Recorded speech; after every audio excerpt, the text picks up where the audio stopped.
ఓవైపు school college బస్సులు, మరోవైపు నో ఎంట్రీ నిబంధనలను ఉల్లంఘిస్తున్న లారీలు, ట్రక్కులు గ్రేటర్ హైదరాబాద్ ను నెత్తురోడిస్తున్నాయి.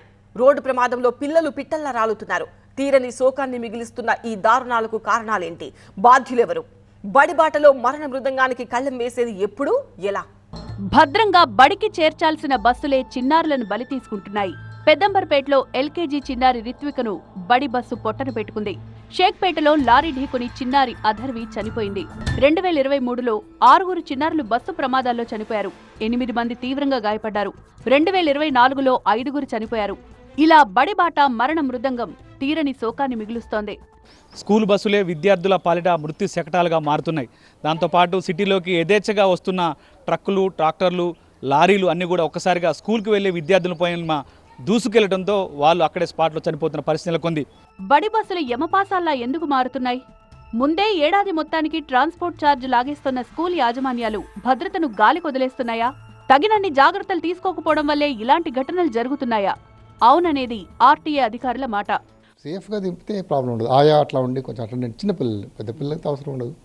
ప్లస్ స్టెప్స్ కానీ ఎక్కడ దింపుతున్నారో ఆ ప్లేస్ కూడా ఇంపార్టెంట్. ప్లస్ రోడ్ ఏమైనా క్రాస్ చేస్తున్నారా, రోడ్ క్రాస్ చేసేప్పుడు అటు ఇటు ట్రాఫిక్ ఆపడం, ఒక గైడ్ ఉండి వాళ్ళ సెక్యూరిటీ గార్డ్ కానీ ఎవరు ఉండి కొంచెం రోడ్ క్రాస్ చేయించడం, ఇట్లాంటి రోడ్ క్రాసింగ్ దగ్గర అవుతుంది అనుకుంటాను. దింపడం వల్ల యాక్సిడెంట్స్ పెద్దగా కాదు. వెనకాల బ్లైండ్ స్పాట్, సపోజ్ ఇక్కడ రోడ్ క్రాస్ చేసేటప్పుడు సపోజ్ లెఫ్ట్ సైడ్ నుంచి అంటే వెనకాల టక్కన వెహికల్ వచ్చి రావడం వల్ల వాళ్ళు షేక్పేటలో మనకు యాక్సిడెంట్ అయి కింద పడిపోయి ఒక చిన్న పాప 5th క్లాస్ పాప చనిపోయింది. అలా అంటే బ్లైండ్ స్పాట్స్ అంటే ముఖ్యంగా వేరే ఎక్కడైనా వెహికల్ వచ్చేది మనం పసిగట్టకపోతే యాక్సిడెంట్ జరిగే అవకాశం. ఓవైపు బడి బస్సుల నిర్వహణలో నిర్లక్ష్యం, మరోవైపు నో ఎంట్రీ రూల్స్ కు విరుద్ధంగా లారీలు, ట్రక్కుల బీభత్సం మహానగర రోడ్లను రక్తసిక్తం చేస్తున్నాయి. మరి ప్రమాదాల నివారణకు ట్రాఫిక్ వ్యవస్థ ఎలాంటి చర్యలు చేపడుతోంది? ప్రజెంట్ ఉన్న మ్యాన్ పవర్ ఏంటంటే ట్రాఫిక్ పాయింట్స్లో, బీట్ పాయింట్స్లో, తర్వాత ట్రాఫిక్ మొబైల్స్లో, క్రేన్స్లో డిప్లాయ్ అయి ఉంటారు.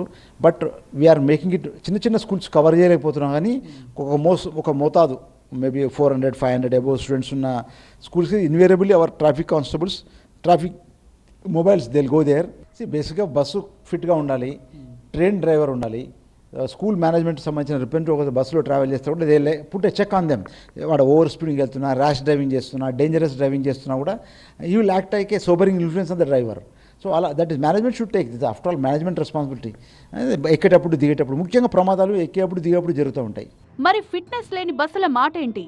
నో ఎంట్రీ రూల్స్ ను ఉల్లంఘిస్తోన్న లారీలు, హెవీ వెహికల్స్ కు కళ్లెం ఎప్పుడు? తాజాగా శామీర్పేటలో రెడీమిక్స్ వెహికల్ బీభత్సం సృష్టించింది. విద్యార్థులపై దూసుకువెళ్లింది. ఈ ఘటనలో 10 స్టూడెంట్స్ కు గాయాలయ్యాయి. ఈ స్పాట్ లో నిత్యం యాక్సిడెంట్స్ జరుగుతోన్న అధికారులు చర్యలు చేపట్టడం లేదని ఆందోళనకు దిగారు స్థానికులు.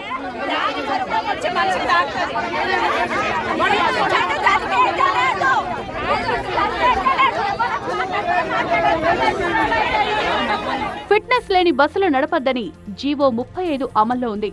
అధికార లెక్కల ప్రకారం ప్రస్తుతం గ్రేటర్ హైదరాబాద్ లో స్కూల్లో, కాలేజీ బస్సుల సంఖ్య 13,200. వాటిలో ఫిట్నెస్ ఉన్నవెన్ని, లేనివెన్ని?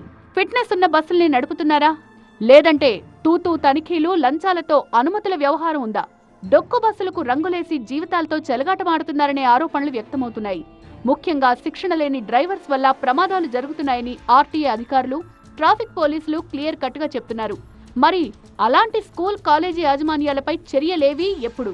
ఇకనైనా అధికారులు స్పందించి ప్రమాదాలు జరగకుండా కఠిన చర్యలు చేపట్టాలనే డిమాండ్ వ్యక్తమవుతోంది.